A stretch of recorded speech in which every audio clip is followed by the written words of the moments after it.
Buenas tardes, mis queridos hermanos. Aquí estamos nuevamente dispuestos a mirar la palabra de Dios y estudiarla con propósito, tratar de ver qué es lo que Dios nos quiere decir.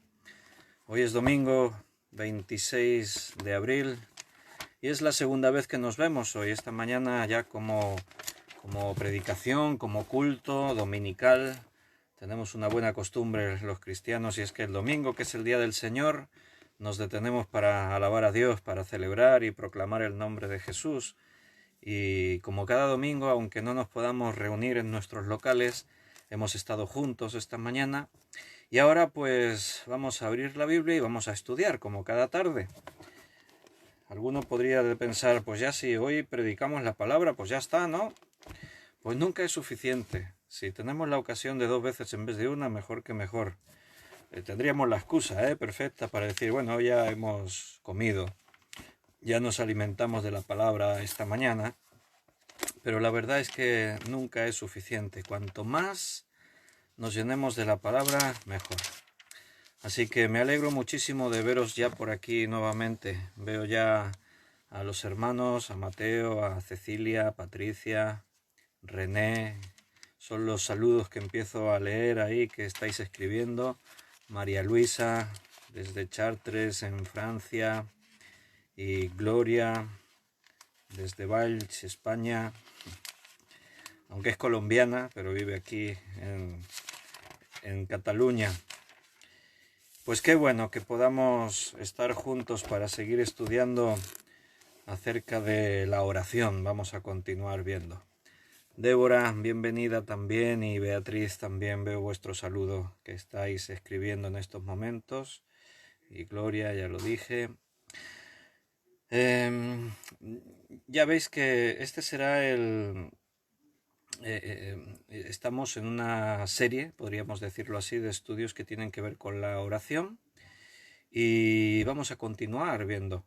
Seguramente no cada día, intercalaremos otros días con otros temas, pero la intención sería que podamos alargarnos unos cuantos días estudiando acerca de la oración, porque como decíamos ayer en el estudio, siendo algo tan familiar para nosotros, a la vez es muy desconocido, porque damos por sentado que orar es así, ya decirle, hablar con el Señor, pero a veces perdemos la esencia de lo que es la oración y necesitamos retomar nuestra vida de oración con Dios. Tendemos a la relajación, a descuidarnos, el hecho de vivir vidas muy ajetreadas, de ir siempre contra reloj, nos hacen perder lo importante, y una de las importantes es la oración. Otra es el alimento de la palabra. Y ya que el Señor nos está llevando a alimentarnos de la palabra en estos días, pues también tenemos que conseguir retomar esas vidas de oración con Dios. Así que me alegro, repito, mucho de que ya estéis un buen grupo por aquí. Juan, he visto tu saludo. Y Raquel Cantos también, ahí está el saludo. Hello. Raquel nos saluda en inglés. Paco en español. Paco, Rosario, Tamara, bienvenidos. Muy bien, me alegro de verdad, de todo corazón, que ya estéis dispuestos a buscar al Señor. Hacemos una oración, ¿os parece? Y nos dejamos llevar por el Espíritu Santo y el poder de la palabra de Dios. Oramos. Señor, muchas gracias. Esta nueva oportunidad que nos das es un regalo, es un privilegio. Gracias, Señor, porque podemos abrir otra vez tu palabra, pero no por rutina, no por una tradición, no porque nos sintamos obligados.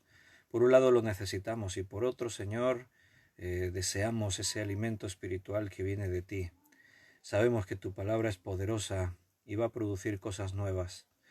Por eso nos queremos presentar delante de ti, ponernos en tus manos, Padre, dejar que tú nos hables, nos enseñes y nos guíes. Llévanos a lo largo de este tiempo para que el Espíritu Santo nos guíe a toda la verdad. Enséñanos, que tú seas nuestro Maestro. Esa es nuestra confianza diaria, que más allá de las palabras de hombres que podamos decir, dentro de nuestra sencillez, que tu palabra poderosa penetre en nuestro interior y produzca el fruto que tú quieres para nuestras vidas. Bendice nuestras iglesias, bendice las familias, que están aquí representadas. Ayúdanos, Señor, ahora a centrarnos en lo que viene de ti. Danos sabiduría y ayúdanos a comprender. Deseamos que nuestras vidas de oración se intensifiquen. Tenemos necesidad de hablarte, de estar en comunión contigo. Gracias, Padre, y alabado seas, bendito sea tu nombre. Quedamos en tus manos pidiéndote estas cosas. En el nombre de nuestro Señor Jesucristo. Amén. Amén. Bueno, pues hermanos, pues vamos a abrir la Biblia en el libro de los Salmos. Avi, hola, bienvenida. Maritza, me alegro mucho también de veros por aquí nuevamente esta tarde. Benito, bienvenido. Salmos el 55, Salmo 55, versículo 1. Diana, bienvenida.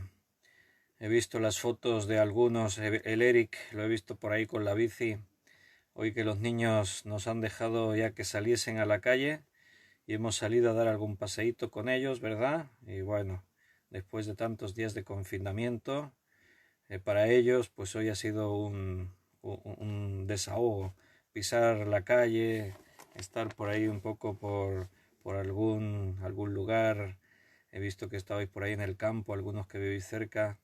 Nosotros con Daniel también hemos dado un paseíto por ahí, hemos ido hasta un parque que hay aquí, vegetación y eso, y hemos disfrutado de ese tiempo. Salmo 55, versículo 1, dice: Escucha, oh Dios, mi oración, y no te escondas de mi súplica. Está atento y respóndeme. Clamo en mi oración y me conmuevo. A causa de la voz del enemigo, por la opresión del impío, porque sobre mí echaron iniquidad y con furor me persiguen. Mi corazón está dolorido dentro de mí, y temores de muerte sobre mí han caído. Temor y temblor vinieron sobre mí, y temor me ha cubierto. Y dije: ¿quién me diese alas como de paloma? Volaría yo y descansaría.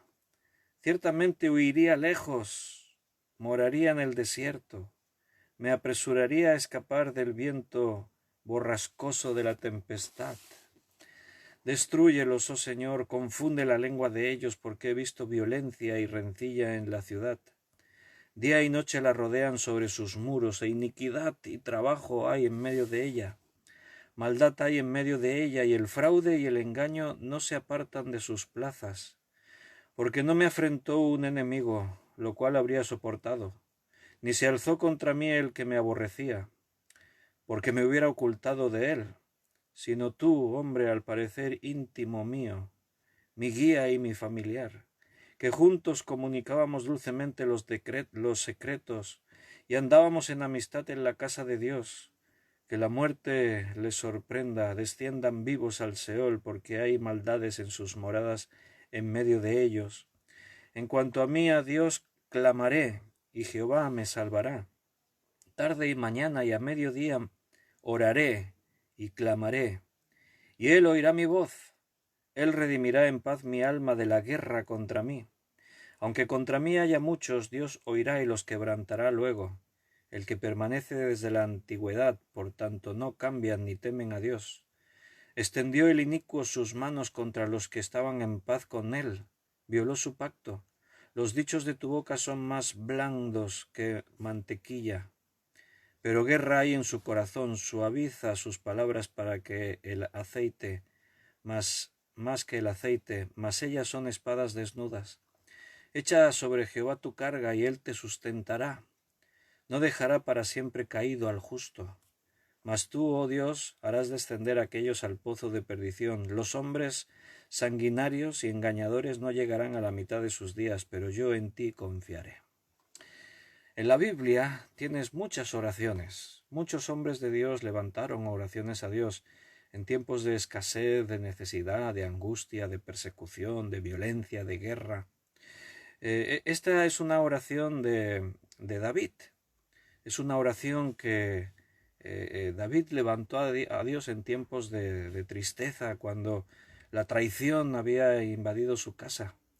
A veces duele más que alguien cercano a ti sea el que te traiciona que no un enemigo que está ahí de fuera.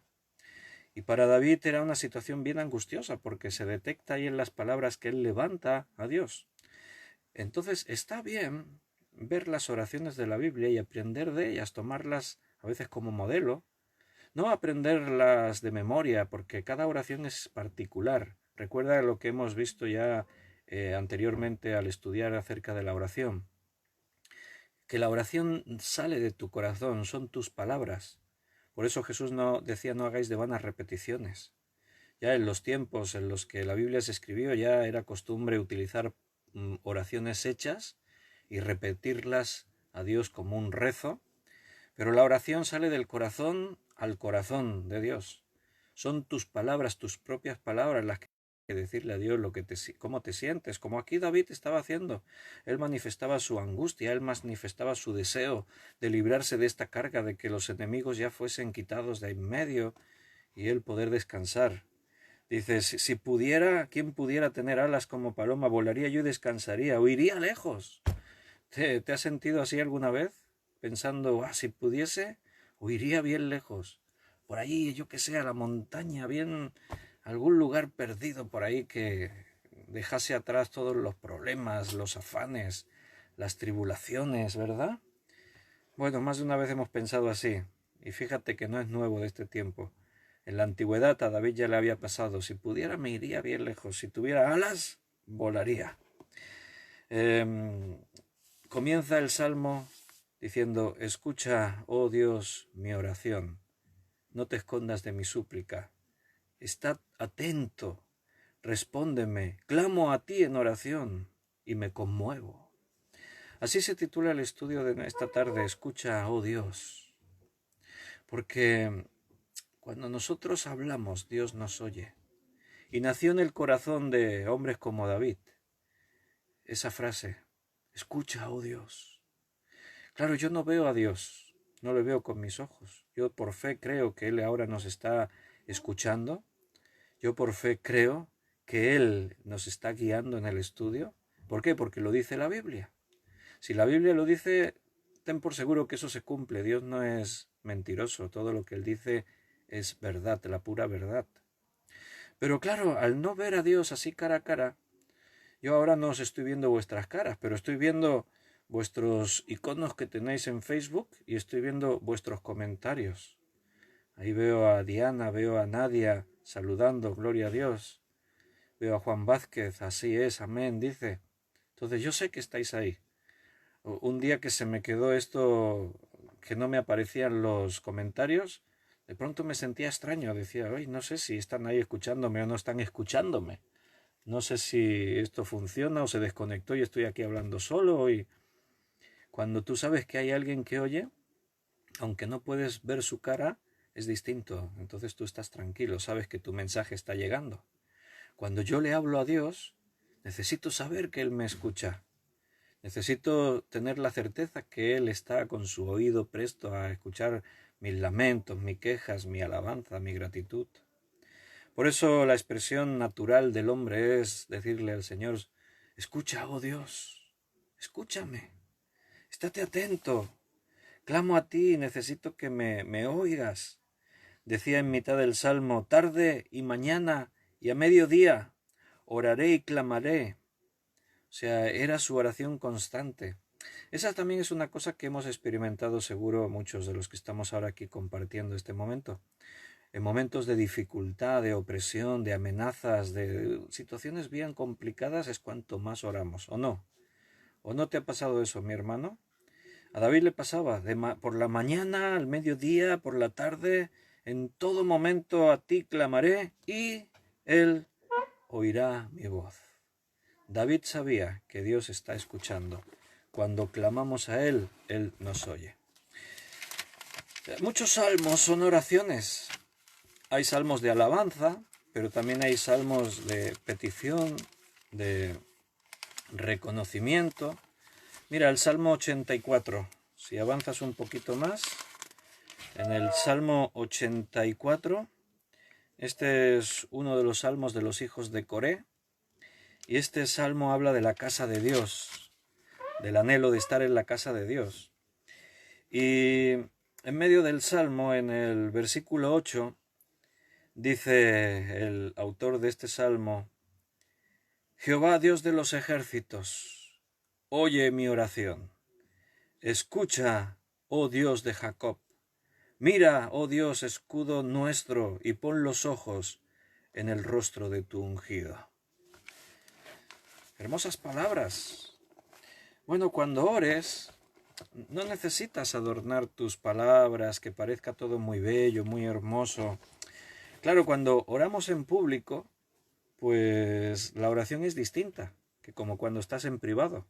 Cuando estás tú y Dios a solas, pues al final es tu expresión más sincera, porque estás ahí delante de Dios y le estás diciendo al Señor, pues mira Señor, con tus palabras, Dios te entiende. Aunque tú no estés acostumbrado a hablar así en público, no lo estás haciendo, estás hablando personalmente con Dios, pero cuando oramos no deja de tener el factor público. Cuando tú oras delante de los hermanos, pues aunque le estás hablando a Dios, pero es distinto, te están escuchando los demás. Entonces es natural que nos preocupamos en lo que decimos, cómo lo decimos, los demás nos están escuchando.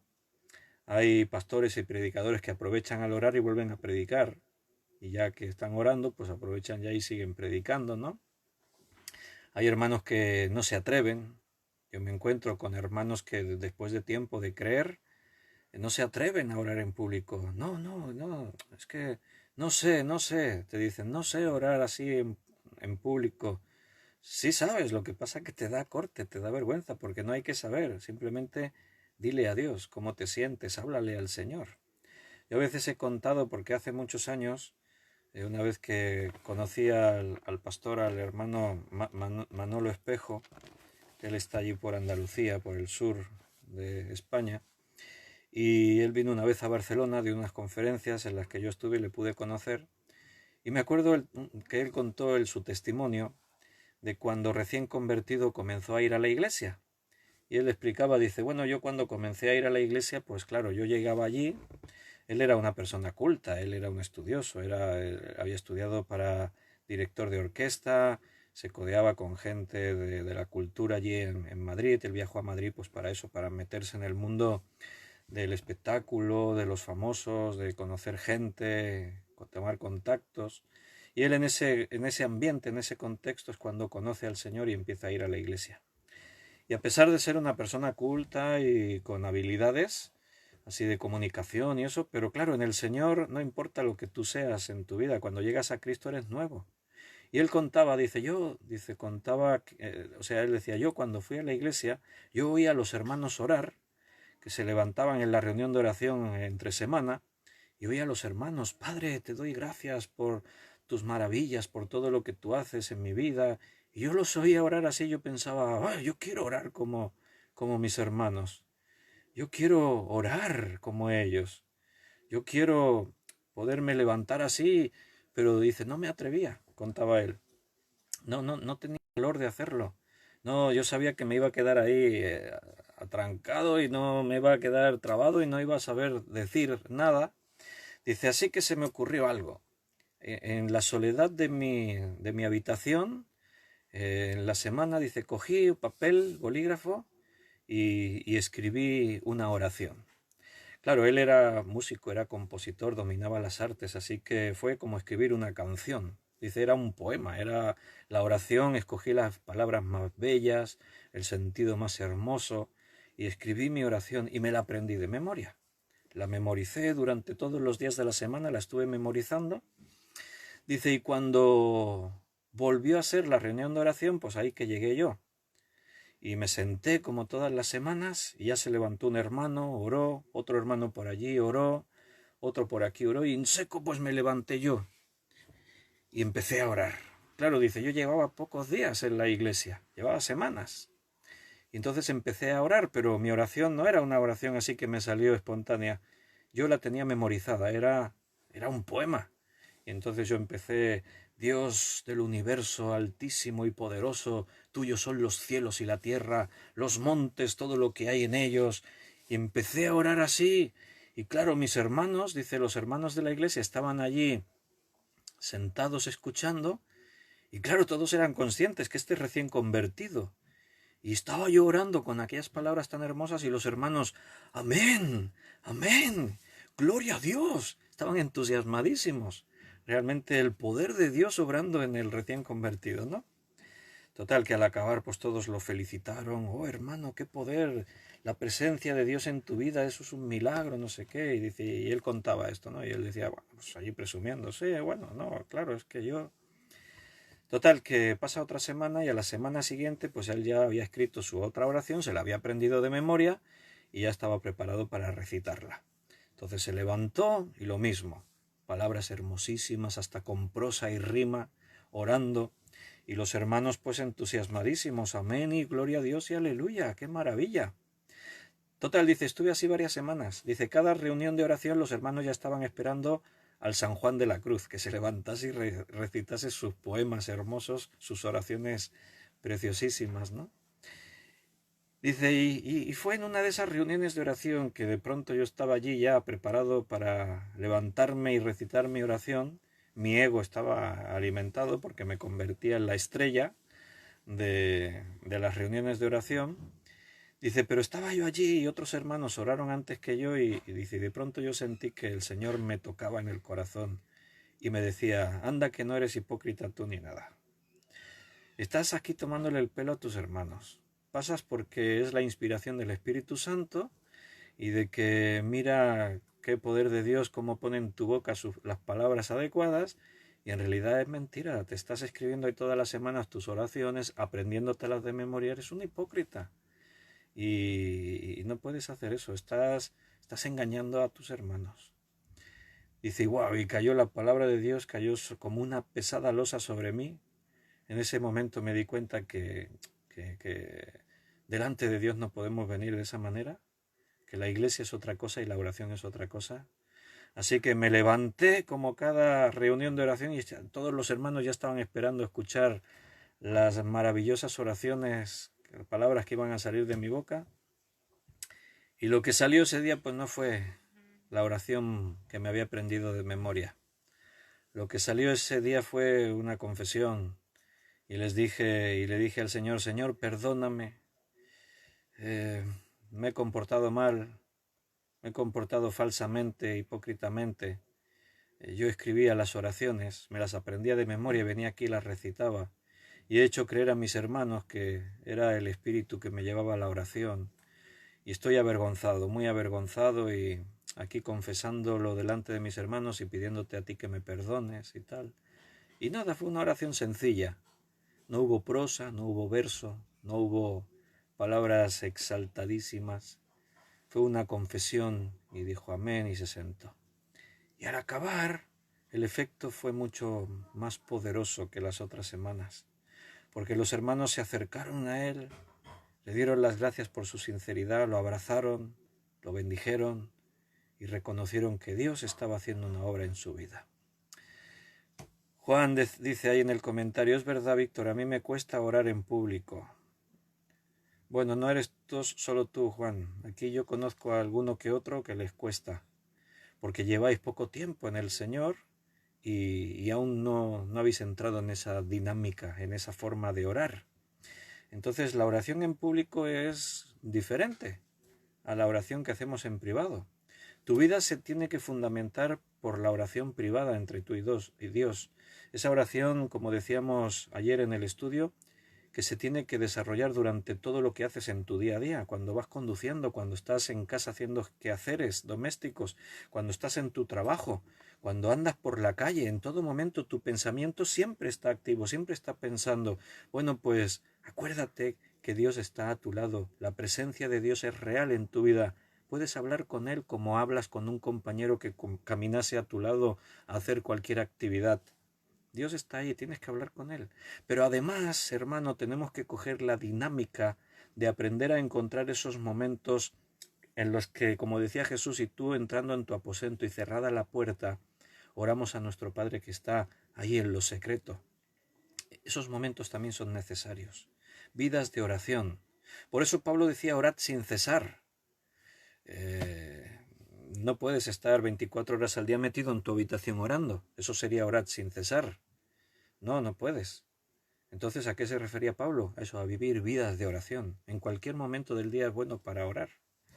Bueno, alguien se inventó un chiste malo de eso. Dice, orad sin cesar. Y César se quedó sin la reunión de oración. Un chiste malo.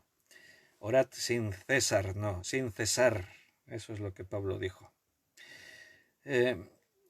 La oración en público tenemos que entenderla como una oración en grupo, que también es poderosa, porque cuando tú oras y le dices al Señor, Señor, los demás hermanos están escuchando, y cuando los demás hermanos están ahí escuchando y están diciendo, sí Señor, amén, es verdad, es la iglesia en conjunto que está levantando sus oraciones unidos, estamos participando de la unidad, estamos dejándonos llevar por la experiencia en el Espíritu Santo que nos une para estar de acuerdo en las mismas cosas y decirle al Señor, Señor, amén. Y la oración de grupo hay poder porque estamos sumando. Mejor son dos que uno, dice en Eclesiastés. Y la palabra de Dios nos habla de la autoridad que la iglesia tiene. Dios le ha dado autoridad a la iglesia para que en el nombre del Señor hagamos que ocurran cosas. Por eso cuando vemos algún testimonio, que ya iremos leyendo algunos, cuando vemos en la Biblia el testimonio del pueblo de Dios o de la iglesia orando, también veremos cómo ocurrían cosas, cómo se producían milagros. Ayer en el estudio ya vimos un par de ejemplos por ahí de el rey Josafat y vimos algún ejemplo ahí de oraciones y cómo Dios respondió las oraciones de su pueblo, de sus hijos. Cuando ores en público tienes que tener en cuenta varias cosas. Una, si tú eres relativamente nuevo en el Señor, eres bebé en Cristo, todavía dices, yo es que llevo 1 año, 2 años, 3 años de creyente, pues eres todavía un niño pequeñito en la fe. Y hay cosas que aún tienes que ir aprendiendo. Y una de ellas pues es orar en público. Entonces, lo que tienes que entender primero es que no necesitas adornar tus oraciones y hacer que tus palabras sean bonitas. Yo cuando escucho orar a una persona que empieza a orar nueva en la iglesia, yo no estoy analizando lo que hace. No estoy pensando, esa expresión no está bien dicha. No estoy pensando, está quedando un poco cutre la oración. No, hombre, yo no pienso eso. Y digo yo, pero ninguno de los hermanos que están ahí en la iglesia piensan esas cosas. Al contrario, estás escuchando al hermano que está nervioso y dice cosas y a veces incluso te puedes equivocar y decir algo que no tiene mucho sentido y tal, pero en lugar de pensar, qué malo, enfadarte y tal, al contrario, es como algo simpático, algo que te provoca una sonrisa en la cara. Piensas, gloria a Dios, ahí está aprendiendo a orar, está buscando al Señor. Otra cosa que tienes que tener en cuenta es que, y eso ya no los más nuevos, los que ya llevan más tiempo orando. Yo a veces en las reuniones de oración de la iglesia digo, tenéis que venir orados de casa, porque algunos aprovechan la oración para predicar, dar testimonio, contarnos sus problemas, dialogar. Entonces son oraciones de 10, 15, 20 minutos.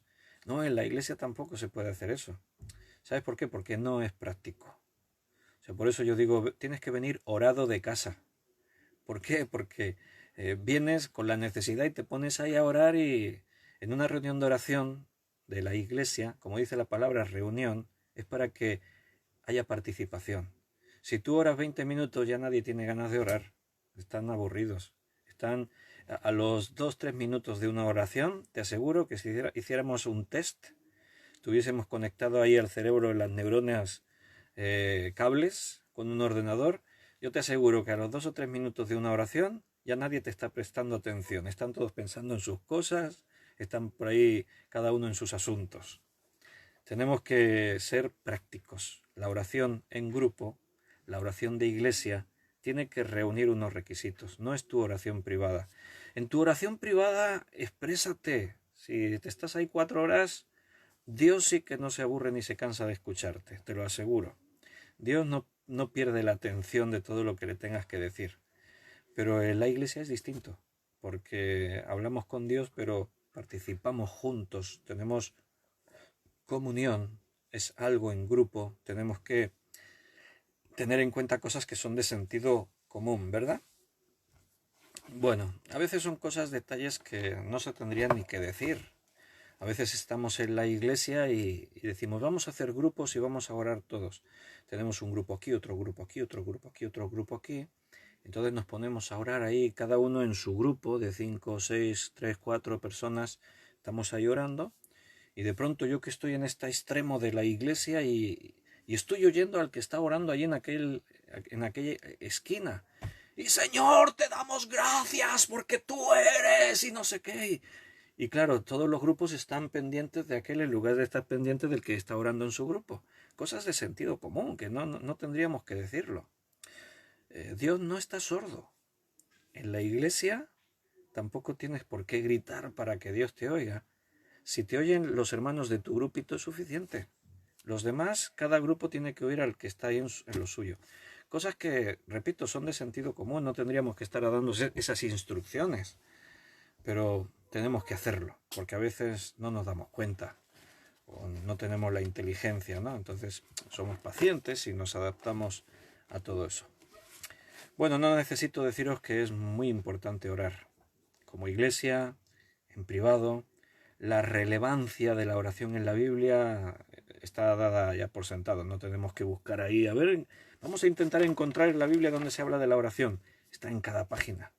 Hemos tomado un par de salmos por mirar. Ayer leíamos en los libros históricos, en crónicas.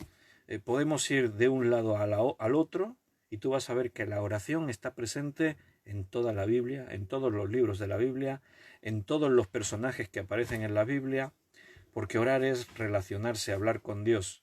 Y la Biblia nos lleva a eso, a la relación con Dios, así que la oración es algo real. Vamos a mirar en la carta de Santiago, capítulo 4. Vamos a ir leyendo textos, vamos a ir comentando versículos, pues para ir viendo cosas de lo que la Biblia nos enseña acerca de la oración. Hoy estamos hablando pues de la importancia tan grande que tiene orar para nuestras vidas, de saber que cuando yo digo, oh Jehová, escucha ahora mi oración, Dios la escucha, ten por seguro que eso es así. Pues mira lo que dice en Santiago 4, versículo 2 y 3. Santiago 4, 2 y 3. Codiciáis y no tenéis, matáis y ardéis de envidia, y no podéis alcanzar. Combatís y lucháis, pero no tenéis lo que deseáis porque no pedís. Pedís y no recibís, porque pedís mal, para gastar en vuestros deleites. Vaya, qué interesante, ¿no? Dice, no recibís porque no pedís. Normal, si no pides, no recibes. Pero después dice, pedís y tampoco recibís. ¿Por qué? Porque pedís mal. Bueno, aquí entonces ya tenemos dos lecciones, dos enseñanzas en solamente un versículo. El versículo 3 se nos enseña dos principios básicos de la oración. Uno es que si quieres bendición tienes que pedir.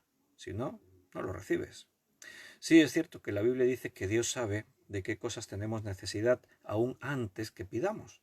Pero nota que el mismo versículo ya dice que pedimos. Antes que pidamos, Dios ya lo sabe. Pero Dios espera a que le pidas. ¿Por qué? Porque es natural. O sea, aquí esto no es teología profunda, es simple sentido común. O sea, a veces Dios está esperando que le demostremos la confianza que debemos tenerle.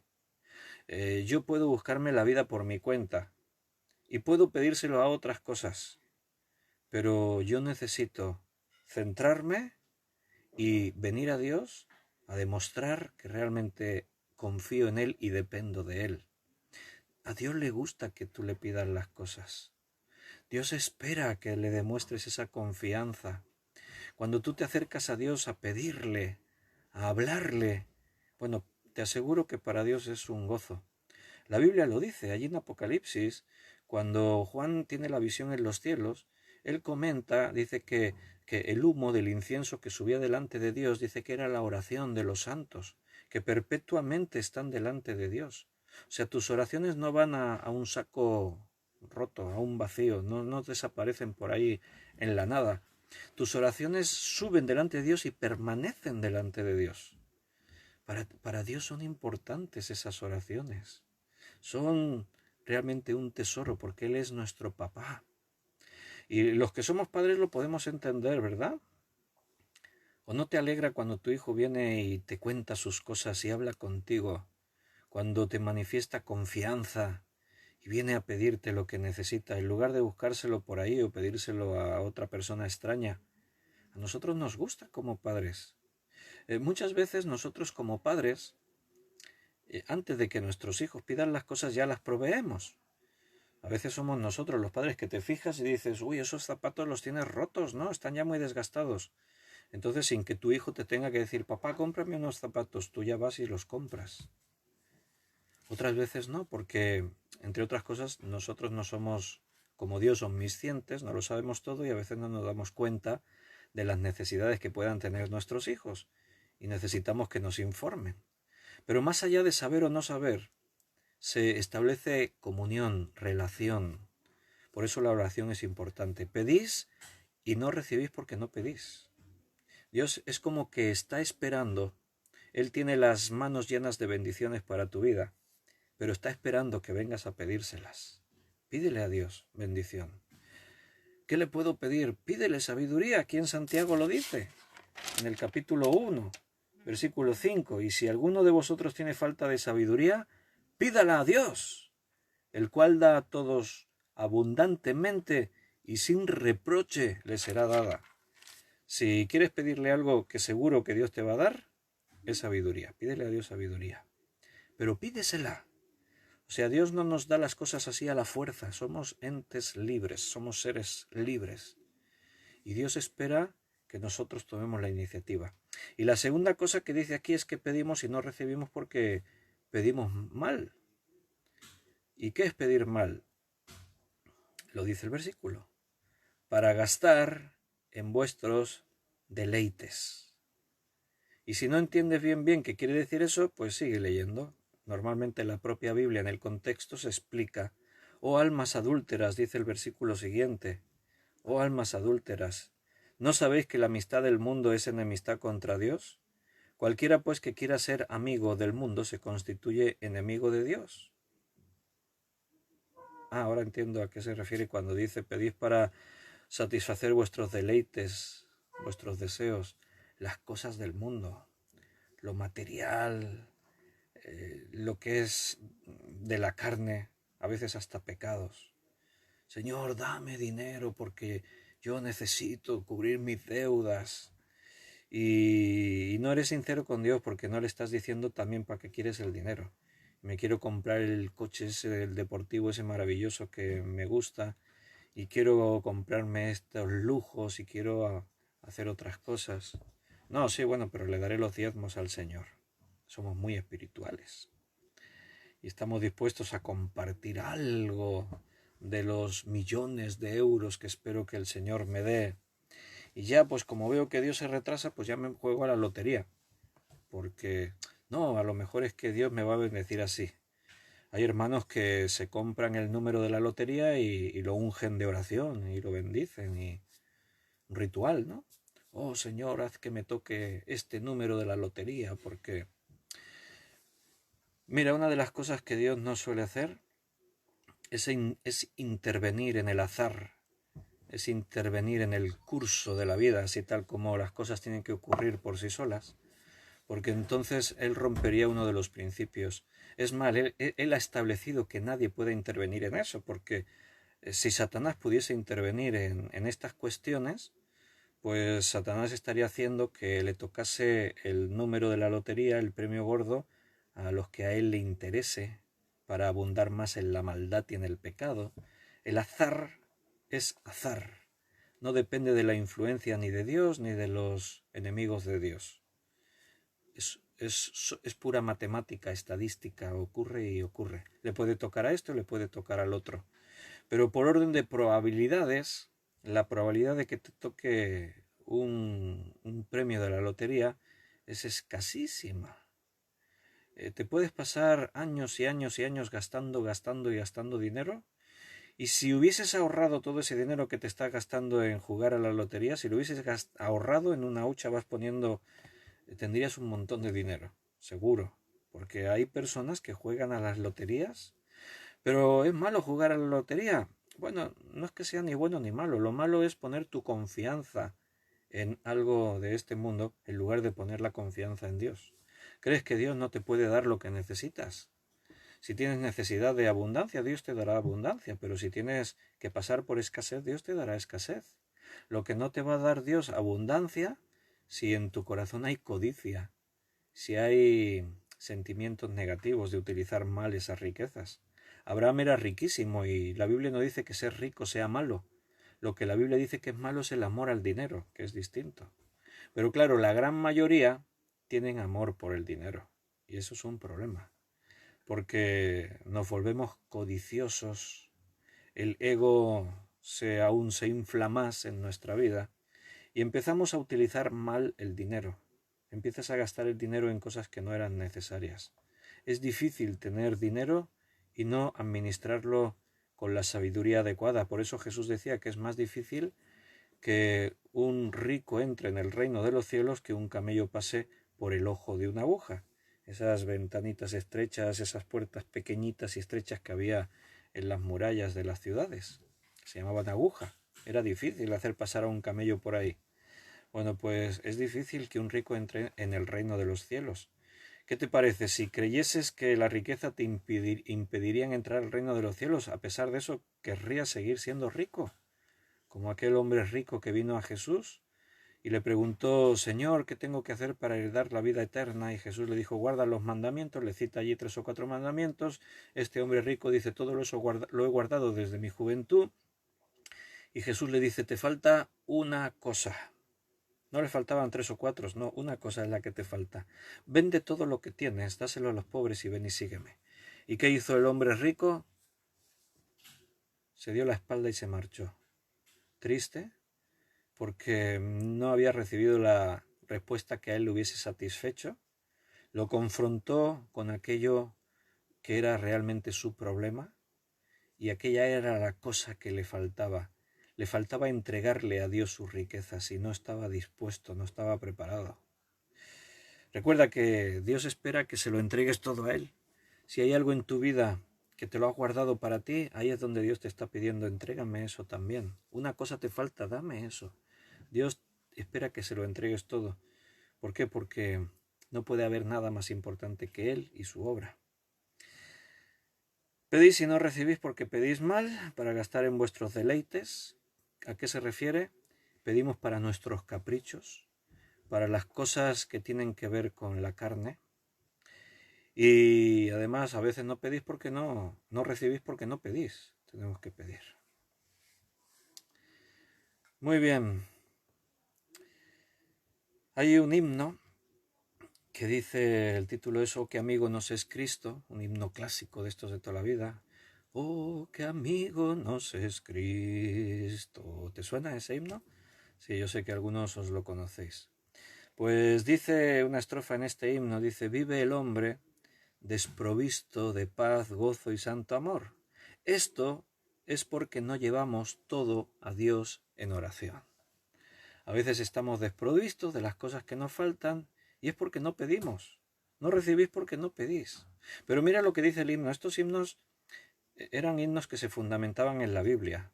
No buscaban satisfacer el oído del oyente, sino llegar al corazón de Dios. ¿Y qué es lo que el autor del himno decía? ¿De qué estás desprovisto?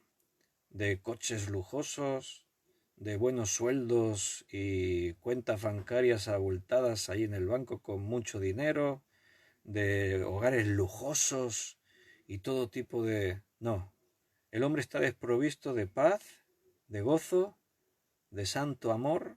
¿Y por qué te faltan esas cosas? Porque no se las pides a Dios. ¿Tú crees que si le pides a Dios, Señor, dame paz, Dios no te va a dar? ¿Tú crees que si le pides a Dios, Señor, dame más dominio propio, tú crees que Dios mirará para otro lado y no le interesará tu petición?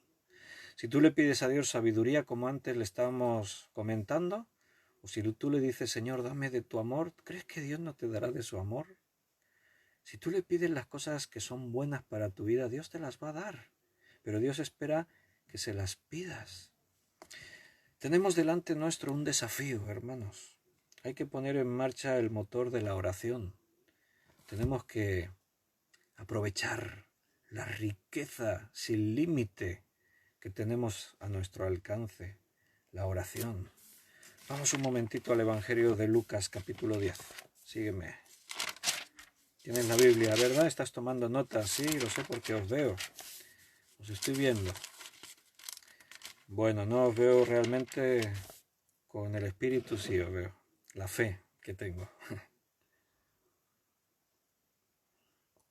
Lucas 10, versículo 2. Y Jesús les decía, la mies es mucha, la mies en verdad es mucha, mas los obreros pocos. Por tanto, rogad al Señor de la mies que envíe obreros a su mies. Jesús está utilizando una expresión que tiene que ver con los sembradores, los hombres que trabajan la tierra, que recogen el grano. Entonces, cuando un campo se sembraba de trigo, de cebada, vamos a hablar de trigo, un campo sembrado de trigo. Bueno, cuando era el tiempo de la cosecha, entonces el dueño de aquel campo normalmente tenía que contratar jornaleros, tenía que contratar empleados. No pasa como hoy en día los que trabajan en los campos, jornaleros tienen pocos, porque hay mucha maquinaria preparada para cosechar los campos. Una sola máquina de hoy en día, en un día, es capaz de cosechar hectáreas y más hectáreas de campos de cosecha.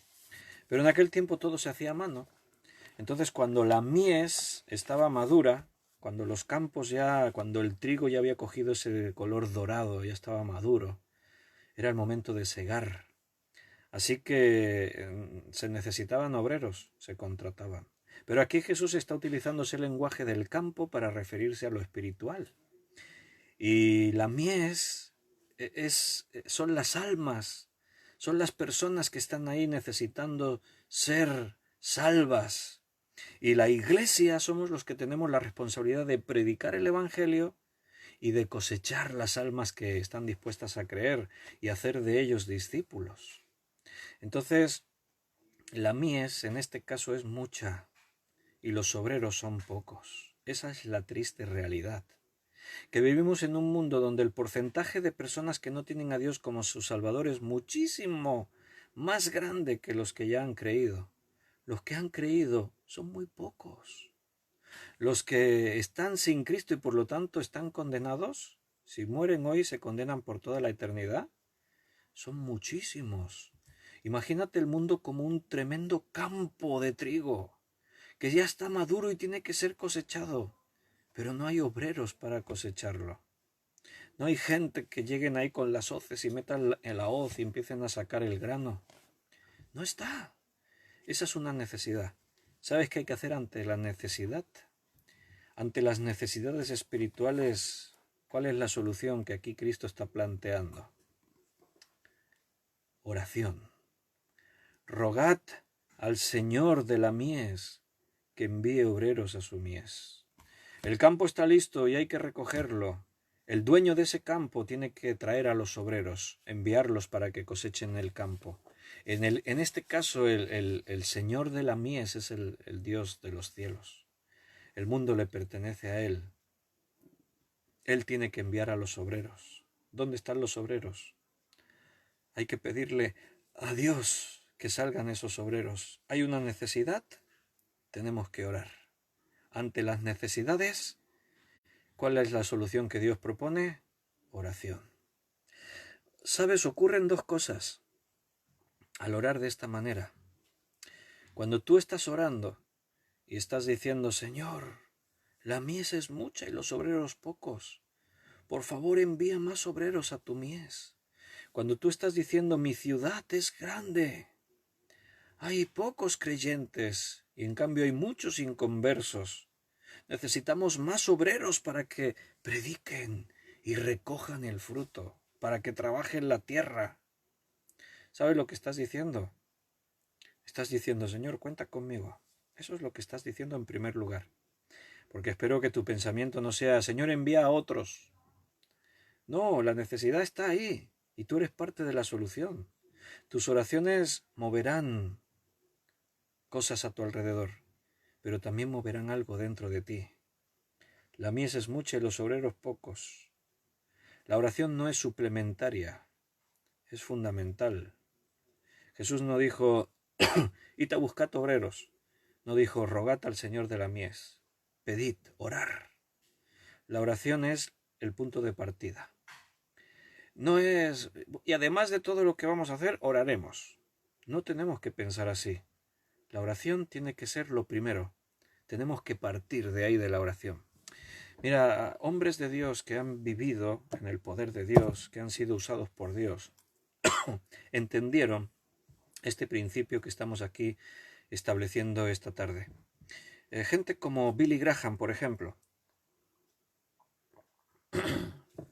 Billy Graham es considerado, o fue considerado, uno de los evangelistas con más influencia en el mundo de todos los tiempos. No solo porque llegó a personas que otros no conseguían llegar, él le predicó a presidentes de países como Estados Unidos. Él pudo estar sentado a la mesa con gente de las altas esferas, de gobiernos, de la política y del espectáculo, de los deportes. Le predicó el evangelio a multitudes, llegó a miles de personas, millones que se convirtieron por las cruzadas evangelísticas de la asociación Billy Graham.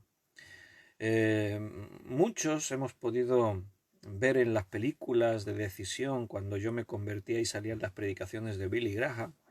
O sea, era la forma en la que llegaba el evangelio a muchas personas sin tener que estar presente en una de esas cruzadas, a través de otros medios, de la literatura, de las películas, de grabaciones documentales.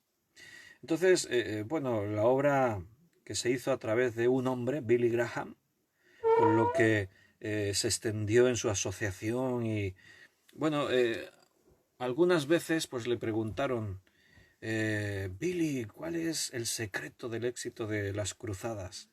Llenar estadios con 60.000, 80.000 personas en una semana de cruzada, que miles se aceptaban a Cristo como su Salvador, daban fe de haber creído en Jesús.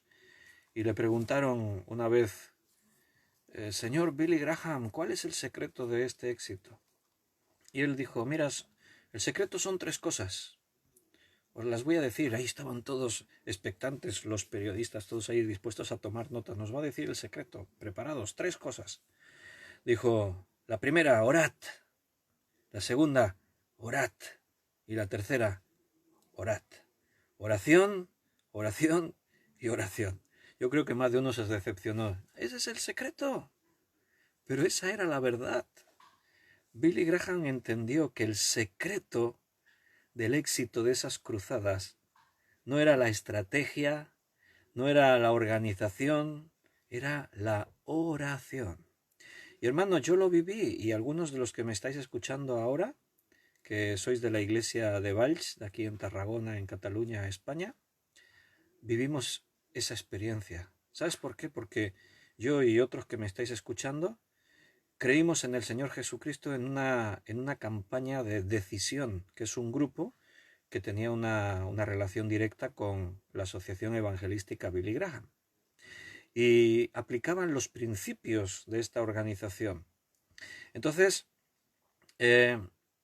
cuando este grupo de Decisión vino a Valls en agosto del año 1981, el otro día un hermano me estaba diciendo, Víctor, ¿por qué no cuentas un día tu testimonio de cómo conociste al Señor? Mira, aprovecho y lo cuento así brevemente, sin extenderme mucho. Yo tenía 15 años. Y con 15 años, en plena adolescencia, bueno, pues llevaba una vida un poco compleja, complicada y conflictiva. Había entrado en conflicto con mis padres ya más de una vez. ¿Sabes por qué? Porque yo cuando tenía 10 años empecé a trabajar en una pastelería. Fue así por sorpresa, ni yo mismo me lo había planteado ni me lo esperaba, menos en mi casa mis padres ni nadie. Por eso me acuerdo que era un domingo que le dije a mis padres, me voy a buscar trabajo. Y ellos estaban ahí en una conversación, no sé de qué estaban hablando, pero no me prestaron mucha atención. Me oyeron que me iba no sé dónde y me dijeron, vale, vale. Sí, vale, no me atendieron mucho, que estaban allí liados con un tema ellos, no me acuerdo ni qué era. Algo importante, no sé. Así que me fui y pensé, ¿y a dónde pregunto yo para trabajar? Y un domingo que está casi todo cerrado y no sé qué, así que, bueno, pasé y vi una pastelería que estaba abierta y se me ocurrió entrar a preguntar. 10 años tenía yo. Y entré y sí, la señora que estaba allí en el mostrador, sí, ¿qué quieres? Y le dije, estoy buscando trabajo. Ay, se quedó así y se sonrió. ¿Tú estás buscando trabajo? Sí, estoy buscando trabajo. ¿Y tus padres saben que estás buscando trabajo? ¿Dónde están tus padres? No, en casa les he dicho que iba a buscar trabajo y me han dicho que sí, me han dado permiso. Ah, sí. Bueno, no es muy común que venga un niño así buscando trabajo por aquí. Espérate que se lo comentamos a mi marido y salió el jefe, el marido, y lo mismo con él. Bueno, les cayó simpático, les resultó simpático que un niño andase buscando trabajo, así que me dijeron, pues vale, de acuerdo, te vamos a dar trabajo. Vente el próximo día y pruebas y empiezas a trabajar. Vas al colegio, claro, sí, no, claro, voy al colegio. Bueno, pues vente cuando salgas del colegio. Como sales a las 12 del mediodía, pues te vienes 1 horita y media, 2 horitas. Y por la tarde, cuando salgas del colegio a las 5 de la tarde, pues te vienes y estás otras 2 o 3 horitas. Y los fines de semana, como no vas al cole sábado y domingo, pues también te vienes. ¿De acuerdo? Ahí volví a casa y le dije a mis padres, ya estaban tranquilos de la conversación, estaban ya más atentos. Así que volví y les dije, bueno, ya tengo trabajo. El martes, el lunes cierra la pastelería, hacen fiesta, el martes empiezo a trabajar. Y me miran así extrañados. Dicen, ¿cómo que tienes trabajo? Sí, me he ido a buscar trabajo y he encontrado trabajo. No, no, pero ¿cómo que tienes trabajo? Si eres un niño, ¿cómo vas a trabajar? No sé, yo antes os he preguntado que me iba a buscar trabajo y me habéis dicho que sí, que sí. Pues he ido y he encontrado trabajo y me han contratado, así que el martes empiezo a trabajar. ¡Con 10 años! No sé en qué estaba pensando yo, pero bueno. Pero no puedes trabajar, que eres un niño, que vas al colegio. No, ya está, hemos quedado que cuando salga del colegio voy a trabajar y... Bueno, pues nada, prueba, pero ellos no lo veían claro, ni mucho menos, ¿no? Fueron a hablar con los jefes de la pastelería y le dije eso, no, y le dijeron, no tenga en cuenta al niño que es un niño. Esto es una idea de niño que ha tenido y a los 2 días se va a cansar y no va a venir más a trabajar. Pues no fue así, estuve trabajando 10 años. 11, exactamente. 11 años estuve trabajando en la pastelería hasta que cumplí los 21 años. Con 21 años cerraron ya el negocio por enfermedad del jefe y dejé, me ofrecieron seguir con la pastelería, pero en ese momento yo era creyente, yo con 15 años conocí al Señor y entonces la pastelería me absorbía muchos momentos en los que yo quería estar con mis hermanos, así que por amor a mis hermanos, a la iglesia, por mi pasión de servir al Señor y eso, renuncié a seguir con mi negocio propio de pastelero. Entonces, eso ocurre cuando yo tenía 10 años. Claro, en la pastelería trabajaban otros 2 chicos más, pero eran mayores. Eran ya jovencitos de eso de 16, 17 años. Entonces yo con 10 años me empiezo a relacionar con muchachos más grandes que yo. Y empiezo a probar cosas, a experimentar cosas, a salir con ellos. Me llevan a la discoteca. Faena tenían para que me dejase entrar el portero de la discoteca, pero eran otros tiempos, así que con un poco de presión y eso, al final me dejaban entrar. Y poco a poco me fui metiendo, pues con tan niño, con 12, 13, 14 años, pues me fui metiendo ahí en cosas que no estaban del todo claras y empecé a tener conflictos con mis padres. Y claro, para hacer mis cositas pues necesitaba dinero, así que alguna vez le quité dinero a mis padres sin que ellos se enteraran. Cuando se enteraban pues unos disgustos, unas broncas en casa. Total que con 15 años de pronto llegamos a un punto en el que parecía que todo estaba como más relajado. Igual estaba empezando a madurar algo, pero con 15 años no puedes pretender que uno madure mucho. Pero yo tenía inquietudes. Con esa edad me preocupaba lo espiritual y leía libros que tenían que ver con temas religiosos. Leía también temas así esotéricos. Me gustaban temas de reencarnación, de meditación trascendental, budismo, cosas así. Me gustaban esos, me metía en esos asuntos. Y entonces fue el grupo de decisión que vinieron a Valls, un mes entero vinieron para estar aquí trabajando en predicar el Evangelio. La primera semana era contactar con la gente por las calles. Ellos iban a una plaza, sacaban una guitarra, se ponían a cantar, se iban a la piscina municipal del pueblo y allí entablaban amistad con jóvenes, con personas. Anunciaban durante todo ese tiempo carteles, repartían folletos en mano, anunciaban las películas que iban a proyectar en un teatro de aquí de Valls durante toda una semana. 5 días de películas. Entonces la primera película se titulaba Hora de huir. Y era un sábado, vinieron mis padres a casa con el folleto de la película. Mira lo que nos han dado ahí por el mercado, estábamos comprando, mira lo que nos han dado. Nos han invitado para una película gratis. Y me lo enseñaron a mí. Yo tomé así el folleto, me lo miré con cara de escepticismo. ¿Gratis? Buah, esto será un rollo. Hora de huir. No me suena esta peli. ¿De quién la ha producido? ¿Qué actor sale? Ah, no conozco a nadie. Esto es un rollo. Esto no. Digo, además es gratis. Mi primer pensamiento fue toda la gentuza, dije yo. Entiende que estaba en ese contexto mi mundo. Todos los kinky, los delincuentes, toda la gentuza del pueblo van a estar metidos ahí en el teatro. Es una cosa gratis. ¿Quién va a ir? Nada. Pues nosotros nos ha gustado los chicos que nos lo han regalado y eso, y hemos dicho que sí, que iríamos. No, yo conmigo no contéis, yo no voy, eso a mí no me interesa. Vente, hombre, ¿te vas a quedar solo? Sí, yo ya me arreglo, ya doy una vuelta por ahí, me doy un paseo, me tomo algo. No, hombre, no, vente con nosotros. Me insistieron un montón, pero yo que no. Llegó la hora de ir a ver la película y ya, venga, vente, nos vamos. No, bueno, yo salgo también, pero yo me doy una vuelta por ahí, por el pueblo, por la plaza, me tomo algo, me siento en algún sitio. Total que, bueno, que se nos hace tarde, que empieza la película, vamos tirando. Y se fueron delante y yo me quedé muy rezagado, más atrás. Mi intención era quedarme por allí, pero sinceramente, hermano, no sé por qué, no te sabría decir por qué. Paseando, como que iba siguiendo en la distancia a mi familia, que mis padres y mis 2 hermanos se iban para el teatro. Y yo ahí paseando, yendo, siguiendo. No sé cómo, de pronto yo estaba dentro del teatro también. Y no sé cómo yo estaba allí sentado. Mi familia se sentaron por allí, yo me senté solo. No sé por qué. Bueno, ahora sí que lo sé después de tantos años. En ese momento no sé por qué. Llegué ahí a este sitio y me senté. De pronto, parece que mis padres, mis hermanos me miraron y me vieron. Mira, ha venido Víctor, ¿eh? Me saludaban yo. Sí,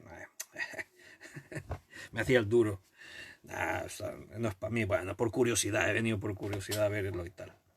Bueno, la película Hora de huir, malísimas esas películas, así cuando tú estás acostumbrado a ver el cine de Hollywood y del mundo, esas películas con bajísimo presupuesto, el sonido muy sencillo y efectos especiales ninguno y tal, pues o sea, así como un experto en cine, una película mala.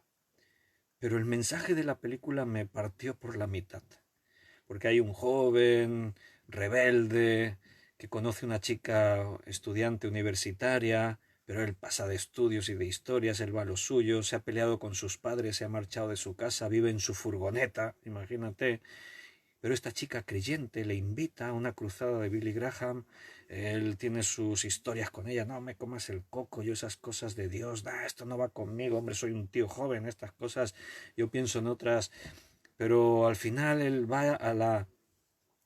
lo invitan a la cruzada que va a predicar Billy Graham, y él va, pero no entra, se queda fuera del estadio. Pero desde fuera del estadio se está oyendo la megafonía y se está oyendo la predicación. El mensaje poderoso del Evangelio es lo que a mí me llegó y me tocó en mi corazón. Cuando yo escuché que Dios me amaba tanto, que dio a su Hijo Jesucristo por mí para morir en la cruz. Yo sabía de Jesucristo, que había muerto en la cruz, y vivía en un contexto católico con mi familia, pero nunca nadie me había dicho: Cristo murió por ti, por tus pecados. Él derramó su sangre para que tú tengas vida. Él te amó. Él te dio todo lo que tenía para que tú vivas una vida abundante. Y Y yo escuché eso y dije, ay, me quedé sin palabras, no sabía qué pensar ni qué decir, no entendía mucho de lo que estaba oyendo, pero yo dije, necesito a Dios en mi vida, necesito esa vida en mi vida. Así que cuando acabó la película, me acuerdo que allí los hermanos, estaba Juan Pardo, Joan Blake y Juan Pardo, y hicieron un llamado y dijeron, los que estén más interesados en este tema, los que deseen tener un encuentro con Dios, los que quieran recibir a Jesucristo como su Salvador personal, no os vayáis, quedaros sentados un poquito más. Los demás os liberamos, si tenéis ya necesidad de marcharos podéis iros. Así que la mayoría de la gente se empezó a levantar y todos empezaron a desfilar hacia afuera. Yo me quedé sentado en aquella silla, no me podía ir de allí sin tener a Cristo en mi corazón. Y miré y ahí estaban mis padres, mis hermanos también sentados. Mi cuñado no, el Paco, que está por aquí escuchando, era un rebelde sin causa. Y este se levantó y se fue. A mí que no me coman el coco, decía. Yo no quiero. Él y mi hermana estaban recién casados, luna de miel. Y ella se quedó para recibir a Cristo como su Salvador. Él no quería, él se marchó.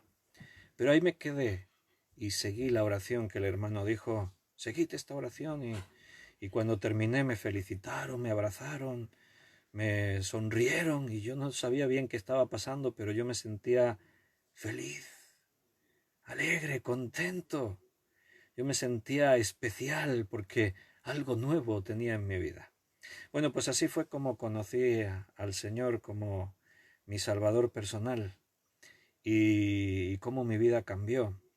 Y todo esto vino, y te estaba explicando todo esto, por, por lo que habíamos dicho, que el éxito de las cruzadas de Billy Graham era oración, oración y oración. Mira, el resultado de esta campaña de decisión en Valls fue que la iglesia que había en Valls en ese año, 1981, era de unas 10, 12 personas por ahí, no eran más. Eran 2 familias y el pastor y su esposa. Casi todo gente mayor. Familias ya... Había varios ancianos. Bueno, el resultado de la iglesia a partir de esa campaña fue una iglesia con, yo qué sé, 50, 60 miembros. Un montón de jóvenes. Nos convertimos un montón de jóvenes.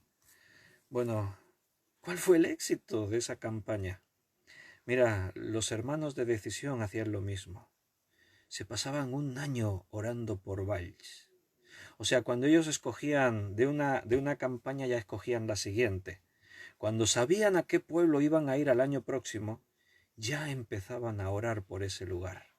Comenzaban a rogar al Dios del cielo que desatase ahí a las influencias demoníacas, que abriese puentes, que tocase el corazón de la gente. Se organizaban reuniones de oración cada semana por Valls. Sin saberlo, nosotros, por mí había un montón de gente en todas partes orando para que yo pudiese conocer a Jesucristo como mi Salvador. Entonces, cuando ellos vinieron a predicar, simplemente vinieron a cosechar las almas. Hermano, qué importante que oremos. Yo soy profesor del Seminario Bíblico de Fe. Es un seminario de origen argentino. Y bueno, desde hace ya muchos años, desde el año 1994 lo conocemos, y desde el 96 yo colaboro como profesor. Actualmente estamos dando el trimestre, las clases. El director de este seminario ya falleció, se llamaba Milton Pope. Y este hermano, una vez le escuché el testimonio que él contaba, que el papá de su esposa, o sea, su suegro, era rebelde a Dios, no quería saber de Dios. Pero él y su esposa se propusieron orar por su vida, para que él conociese a Jesucristo como su Salvador. Tenían carga por él. Su esposa era su hija y se preocupaba de que su papá no conociese a Jesucristo como su Salvador. Y él contaba, estuvimos 40 años orando por mi suegro. 40 años pidiéndole a Dios que tocase su vida, que abriese su mente, que comprendiese. Y después de 40 años, él un día se rindió a Jesucristo como su Salvador personal. ¿Cómo se puede hacer eso? Oración. Si hubiesen discutido con él, que seguro que también lo hicieron, pero a veces esas discusiones y todo eso alejan a la persona más todavía. Porque si alguien no está dispuesto a escuchar, no lo obligues. Tenemos que respetar su decisión. Pero lo que sí podemos hacer es seguir orando, porque la oración es una batalla espiritual. ¿Recuerdas el estudio de ayer? ¿Dónde libramos nuestras guerras? En lo espiritual. ¿Y qué armas tenemos para esa batalla? La armadura de Dios. ¿Y qué medio utilizamos para pelear ahí? La oración. La oración de Dios, fuente de poder. A través de la oración nos metemos para la conquista de esas fortalezas, para destrucción de fortalezas, dice la palabra.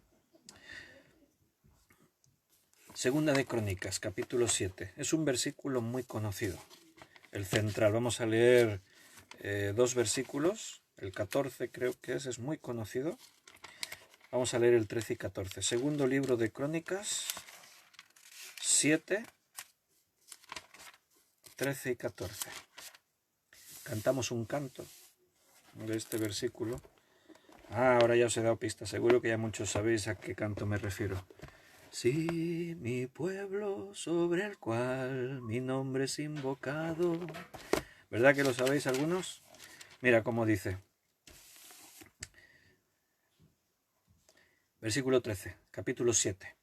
Si yo cerrare los cielos para que no haya lluvia, y si mandare a la langosta que consuma la tierra, o si enviare pestilencia a mi pueblo, si se humillare mi pueblo, sobre el cual mi nombre es invocado, y oraren, y buscaren mi rostro, y se convirtieren de sus malos caminos, entonces yo oiré desde los cielos, y perdonaré sus pecados, y sanaré su tierra. ¿A que te sabías este versículo? Igual por la canción, te lo sabías. Yo sé que algunos ahora la estáis entonando, os puedo escuchar desde aquí. ¿A que sí? ¿A que tengo razón? Que algunos la estáis canturreando por ahí. ¿Ves? Como tengo revelación de Dios. ¿Te has fijado lo que dice? Si yo cerrare los cielos para que no llueva, si mandare a la langosta plagas que consuma la tierra, si enviare pestilencia, epidemias, pandemias, virus, dice pestilencia a mi pueblo. Bueno, es curioso que dice Dios, si yo enviare. Es un lenguaje que se tiene que entender. Más bien es decir, si yo permito que eso ocurra. A veces las cosas que ocurren vienen bajo un propósito de parte de Dios. Hermano, veo a iglesias pidiendo, Señor, quita el coronavirus, quita la pandemia, Señor, ten misericordia de nosotros. Hermano, Dios está teniendo misericordia. ¿Qué está diciendo el texto que tenemos que hacer ante las pandemias, ante las plagas, ante las crisis? Porque eso que dice que no llovía era crisis económica. Cuando no llovía ahí no había cosechas, no había comida. El pueblo se empobrecía. ¿Qué hay que hacer ante crisis económicas, ante tragedias, ante pandemias? ¿Lo has escuchado lo que hay que hacer? Humillarse. Si mi pueblo, si se humillare mi pueblo, sobre el cual mi nombre es invocado, y se convirtieren de sus malos caminos. O sea, hay que humillarse delante de Dios. Hay que arrepentirse de nuestra condición de pecado. Le está hablando a su pueblo, hermano. Está diciendo que como iglesia andamos en nuestros asuntos. Eso es pecado. Nos hemos olvidado de lo que Dios nos pide que hagamos. Nos hemos olvidado de administrar su reino en la tierra. No brillamos como la luz que tenemos que ser y no somos sal en medio de esta tierra. Hay corrupción porque la sal ha perdido su propiedad de evitar que las cosas se corrompan. Vivimos afanados en nuestras historias, haciéndonos tesoros aquí en el mundo, en la carne, mientras a nuestro alrededor la gente muere sin Cristo y nos da igual. Decimos, oh, qué tragedia, qué pena. Ay, bueno, Dios sabe. Claro que Dios sabe, por eso Dios está tratando con nosotros. Si mi pueblo se humillare y se arrepintiesen de sus malos caminos, entonces yo, dice Dios, entonces, no antes, entonces yo, oiré desde los cielos. Dios está esperando tu oración. Pero no cualquier oración, no la oración que dice, Señor, necesito más dinero para llegar a fin de mes. No la oración que le pide, Señor, este verano me apetecía irme a unas buenas vacaciones y estoy preocupado por si no me puedo ir por el COVID-19. Dios espera tu oración que diga, Señor, la gente muere sin ti para la eternidad. Envía obreros a tu mies, Señor. Señor, danos la fortaleza para ser la luz en el mundo. Señor, ayúdanos. Danos la sabiduría que viene de ti para entender los tiempos. Señor, úsanos con poder para la salvación de las almas. Dios está esperando esas oraciones. Humillarnos delante de Dios. Entonces yo, ¿qué dice? Oiré desde los cielos. ¿Y qué hará? Perdonaré sus pecados y sanaré su tierra. Dios nos está hablando, mi hermano. Él está tratando con nosotros. Si tú quieres experimentar las bendiciones que solamente Dios te puede dar, ya sabes qué tienes que hacer. Ora a Dios. Háblale a Dios. Mira, en estos estudios te dejo claro una cosa. Mi intención no es convencerte para que ores. No es mi intención.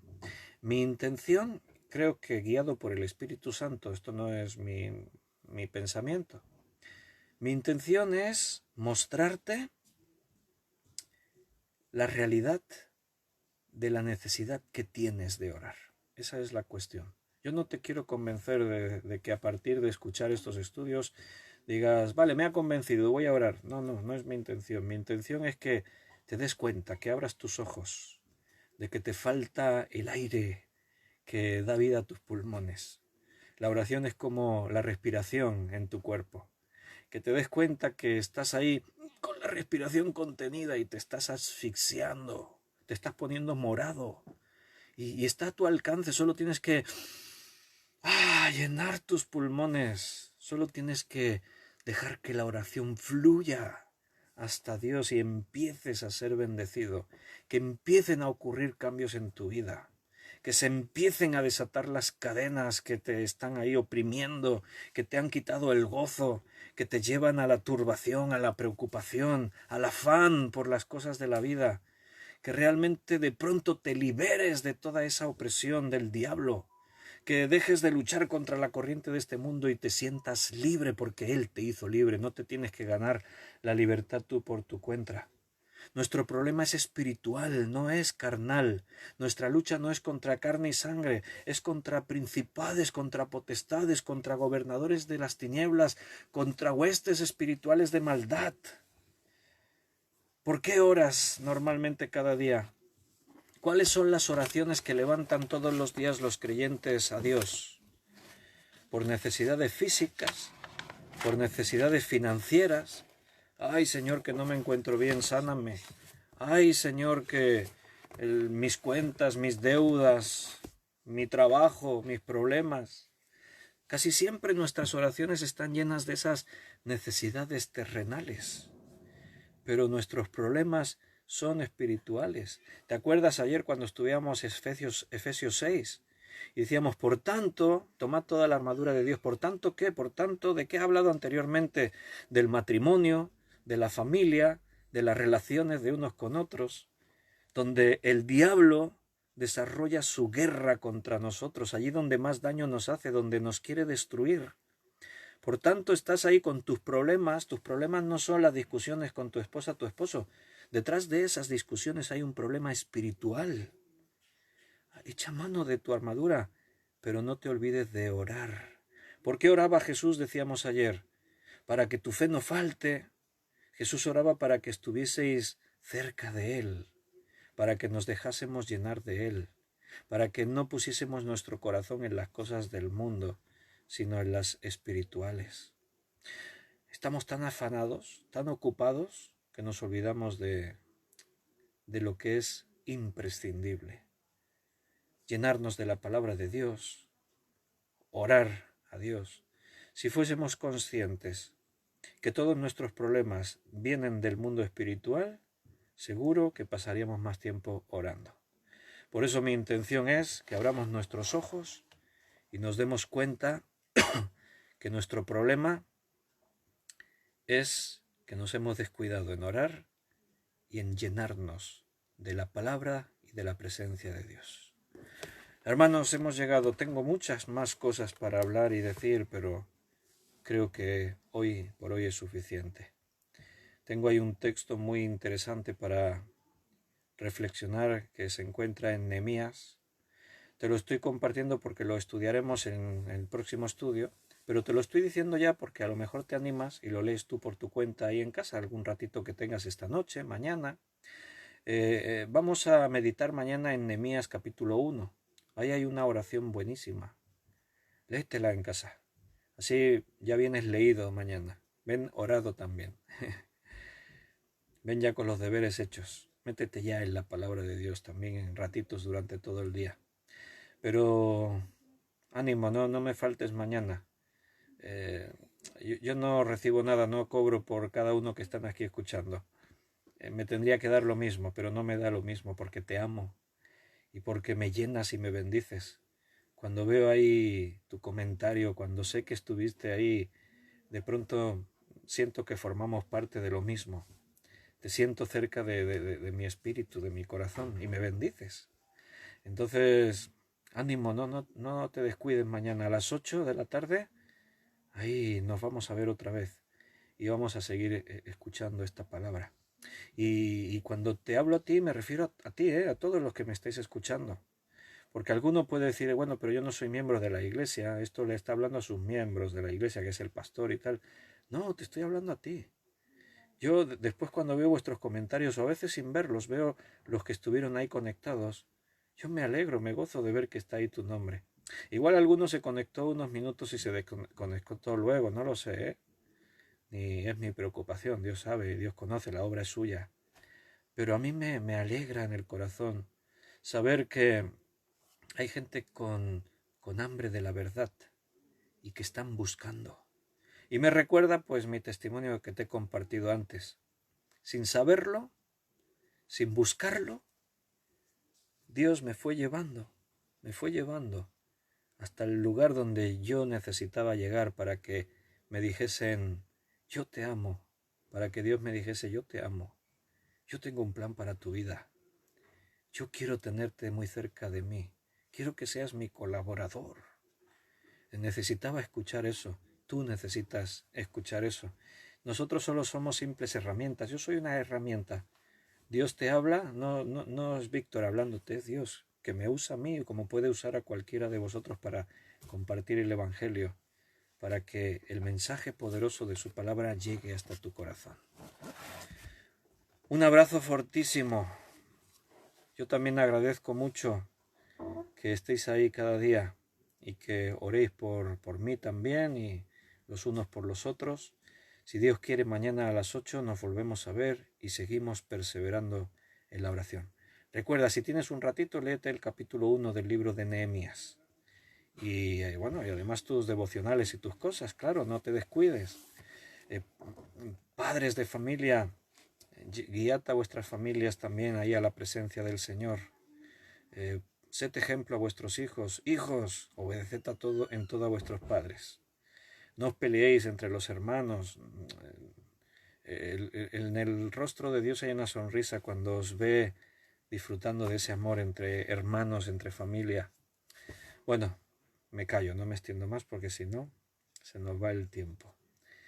Así que un abrazo fortísimo, os quiero un montón y cuando digo os quiero me refiero a todos, a ti también, sí, a ti, a todos. Sois especiales para mí, pero no es mío, Dios provocó ese amor, Dios hizo el milagro.